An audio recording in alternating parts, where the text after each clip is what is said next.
सधैँभरि सुन्न पाऊँ यही गाउँको नाउँ। 5 मूल मिलिकन बनेको हो ठाउँ, पर्यटकको गन्तव्य हो पञ्चमूल गाउँ। धन्यवाद। यस कार्यक्रमका सभाध्यक्षज्यू, दुधको दुध पानीको पानी छुटाउन बस्नुहुने निर्णायक मण्डलज्यू, अति आदरणीय शिक्षकहरू, सम्पूर्ण दाइ दिदी एवं मेरा प्यारा भाइ बहिनीहरू, आज म यस कार्यक्रममा गाउँफर्क विद्यालयको प्रतिनिधित्व गर्दै यस वक्तृत्व कला प्रतियोगितामा आफ्ना केही कुराहरू राख्न गइरहेकी छु। पञ्चमूल नाम सुन्ने बित्तिकै मनमा छुट्टै रमाइलो र जन्मस्थलको भाव झल्केर आउँछ। यो त्यस्तो गाउँ हो जहाँ विभिन्न मुलुकदेखि पर्यटकहरू यहाँ भएको सभ्य समाजको मनोरञ्जन गर्न र यहाँ भएको विभिन्न धार्मिक स्थल र व्यक्तिहरूको अध्ययन गर्न आउने गर्छन्।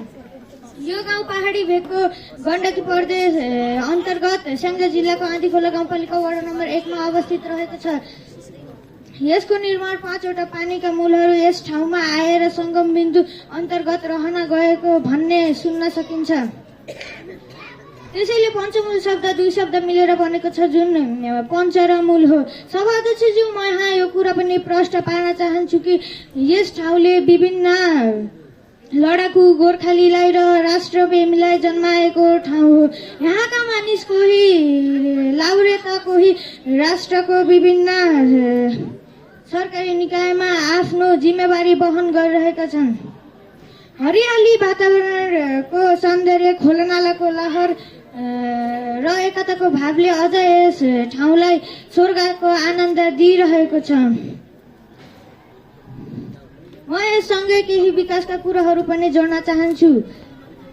हामीले आफ्नै आँखाले देखिरहेको सडक साथै पर्यटक स्थलका रूपमा सिरुबारी गुम्बा, पहाडको टुप्पोमा रहेको सिरुबारी भ्युटार, पूर्वतिर रहेको माझु भन्ज्याङ, यस लगायत विद्यालय, स्वास्थ्य केन्द्र आदि रहेका छन्।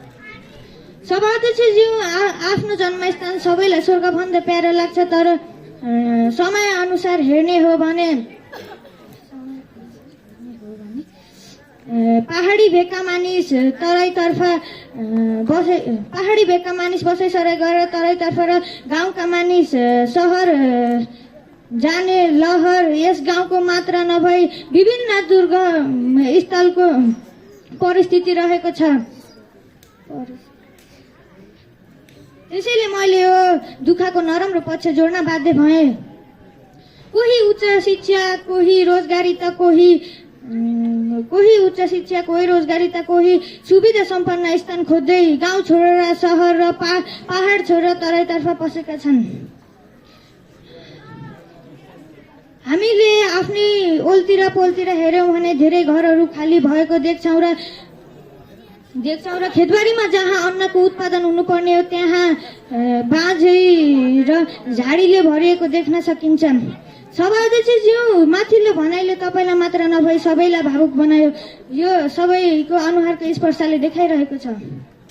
तर हामी त्यो भावुकतालाई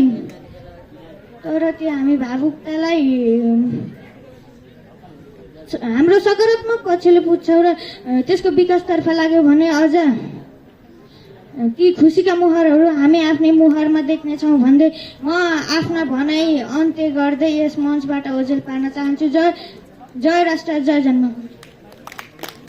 धन्यवाद सोनम परियारलाई। म यस पछाडि शिशिर पौडेल, कक्षा 7 मा अध्ययनरत बाबु श्री गाउँफर्क अब आदर